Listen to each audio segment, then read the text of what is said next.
Hi guys, এই দেখো সরষার জমি। এই সরষার জমিতে এখন স্প্রে করা হবে। আমার স্প্রে জারকিনে বিষ রেডি।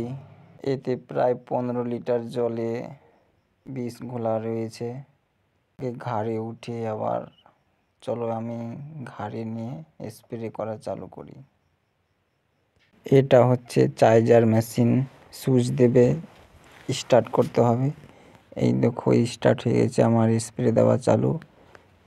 চলো এবার সরষার জমির দিকে দেখাই। এই দেখো বন্ধুরা, কত সুন্দর চারিদিকে ফুল আর ফুল, অনেক সুন্দর। আমাকে তো অনেক সুন্দর লাগছে গাইস। তোমাদেরকে কেমন লাগছে একটু কমেন্টে জানাবে। আর এরকম দৃশ্য তোমরা কারা সামনে থেকে দেখেছো? হ্যাঁ বন্ধুরা, আরেকটি কথা বলতে ভুলে গেছি। আমার এই সরষার জমিটা আছে না, একেবারে প্রায় ভারতের শেষ প্রান্তে। যে সামনে দেখো ভারতের তার বেড়া, আর আমি আছি ইন্ডিয়াতে, আর ওই পাশে হচ্ছে বাংলাদেশ। আর ওটা দিয়ে আমাদের বিএসএফ আর্মি ডিউটি করে।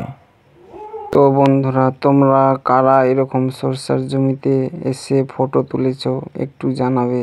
আর এরকম দৃশ্য সম্ভবত যারা গ্রামে আছো তারাই হয়তো দেখেছো, বাকি যারা শহরে বসবাস করছো তারা হয়তো এরকম দৃশ্য দেখোনি বা সামনে থেকে অনুভব করোনি। তোমরা এই ভিডিওটা কে কোথায় থেকে দেখলে একটু কমেন্টে জানাবে। আমি প্রত্যেকের কমেন্টে রিপ্লাই দিব।